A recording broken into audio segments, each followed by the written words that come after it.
A Central New York congressional candidate is getting creative in his pursuit of votes in the 24th District. John Katko is hosting John Katko for Congress night this weekend at a Syracuse Chiefs baseball game. I don't believe it's a fundraiser, but the Republican did support a pretty successful fundraising quarter earlier this week. He is running against a Democratic incumbent Congressman, Dan Maffei. Joining me now from Syracuse to talk more about his campaign is John Katko. Welcome. It is good to meet you, sir. Well, thanks for having me, Liz. I appreciate it. It's my pleasure. So this isn't a fundraiser, what you're doing this weekend, correct? Yeah, it's not a fundraiser. We just wanted to think outside the box a little bit and try and give back to the community a little bit during the course of the campaign. And the Chiefs is under new management this year, and we looked at the 4th of July weekend. We thought about baseball, we thought about fireworks, and naturally we thought about the Chiefs. And we decided to give it a whirl and see how it goes. We're pretty excited about it. Yeah, it seems to be, I mean, it's interesting, certainly. You're going to have people wear T-shirts that bear your name, so you're raising your name recognition. It just seems expensive. Can you tell us how much it's going to be? Oh, it's not going to be very expensive at all. I think it's going to be a few $1,000s for the event. And it's going to give us an opportunity to get our name out there. And believe me, people going to the game are going to see our name everywhere. And we're going to have a lot of people wearing the T-shirts, and we're going to have a lot of information about our campaign.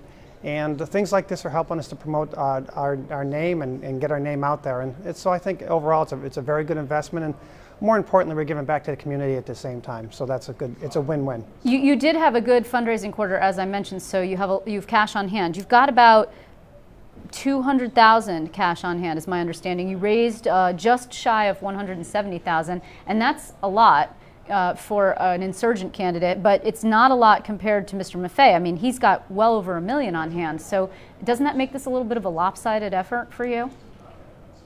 Well, I have to correct your math politely there. Please. The numbers you talked about were on June 4th. That was part of the preliminary report for the quarter. As of today, or as of June 30th, we had $360,000 in the bank, and we had double the amount of money we've raised since June 4th. So it's amazing how much this campaign is picking up speed quickly. And since we started, don't forget, I just started on March 1st.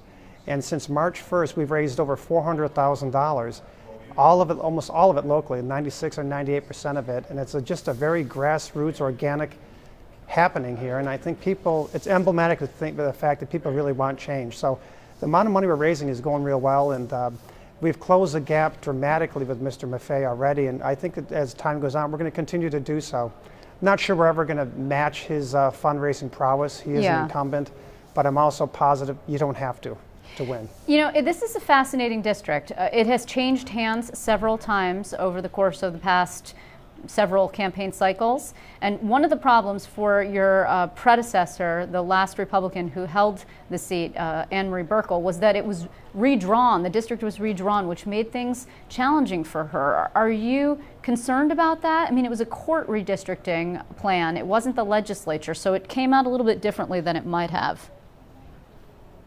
Well, I'm not concerned about that at all. The 4 counties that comprise our district are 4 counties I'm well aware of. I've lived here my whole life.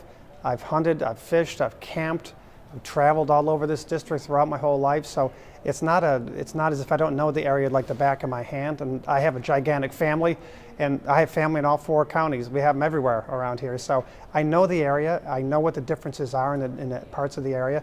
And one of the key parts of the area is the city of Syracuse. Right. And there in the city of Syracuse is where I think I can make some substantial inroads, since I've been a federal prosecutor for so long. And as a federal prosecutor, I spent a vast majority of my time combating the gang problem, the gang epidemic, if you will, in the city of Syracuse. So I know the city of Syracuse extremely well, and I know the good people there very well. Do you expect to get a lot of attention from the National Republican Party and support? Because 2 years ago, there was a record $10 million spent on this race.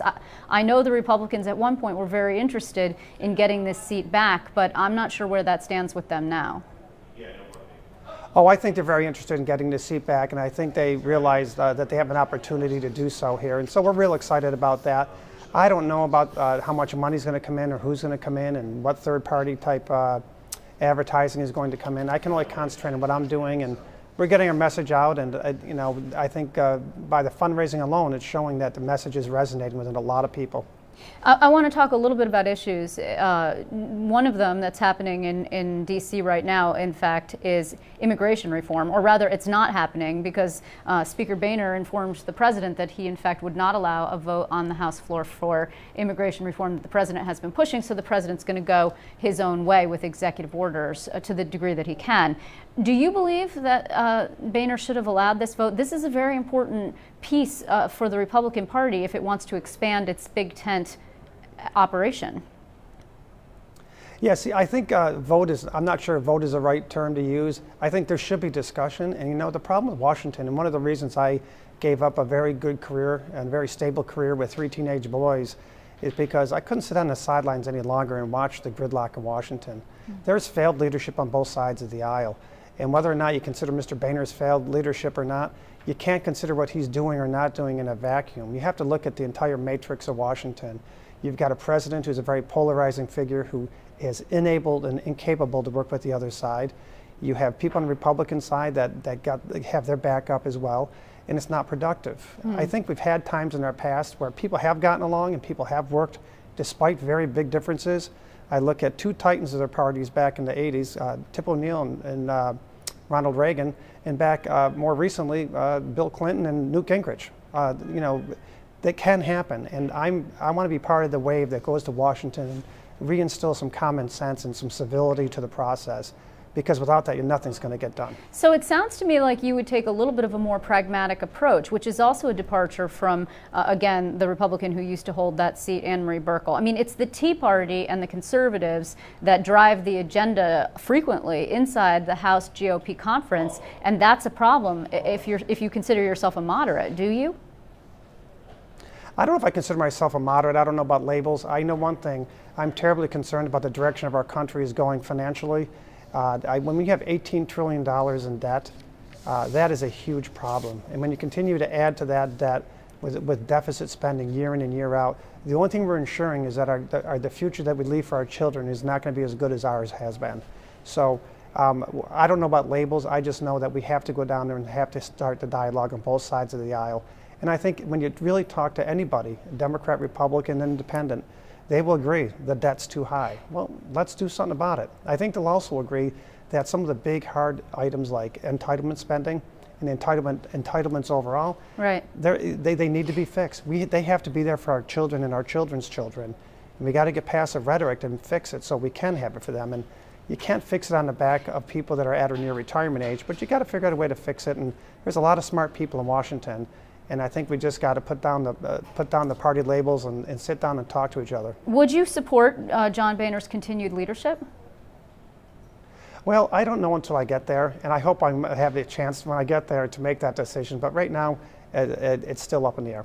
You mentioned the debt issue down in Washington. Of course, that's something we've talked about a lot over the past several years. Would you have voted to raise the debt ceiling, which of course means this country is able to borrow more, or raise taxes if it meant preventing the U.S. from going over that fiscal cliff? Look, we can't. I don't know what all the details of the fiscal cliff, but I can tell you this much: the debt is a serious issue, and whether or not I'd raise the debt ceiling is something I'd have to determine once I get there. But one thing we have to all admit, it is an issue moving forward. We have to get away from these doomsday deadlines and sit down and really try and fix these things. And just to give you an idea, Ronald Reagan back in 1980 was trying to give an example of what $1 trillion looked like.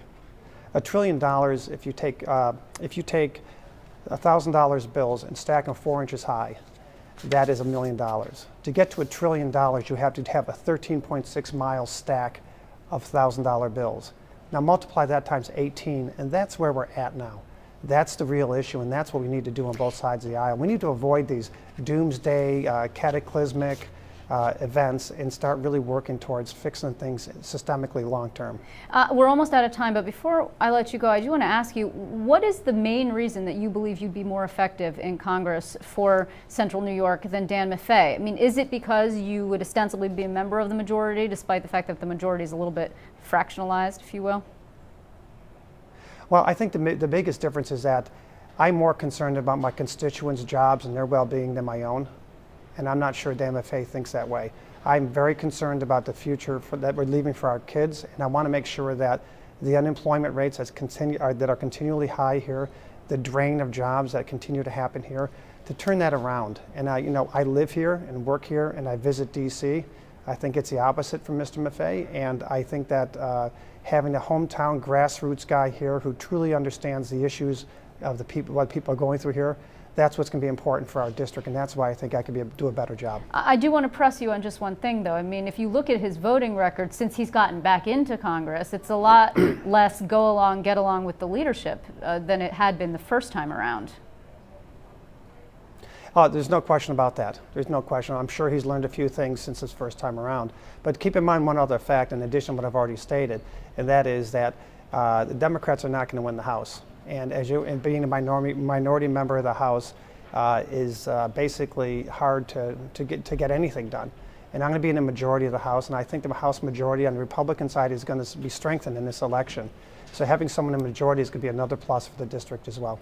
Well, we're following this one, of course, a lot of people are, and I thank you very much, John Katko, for your time. We'll speak with you again. I'll be on any time, and thank you very much for your time.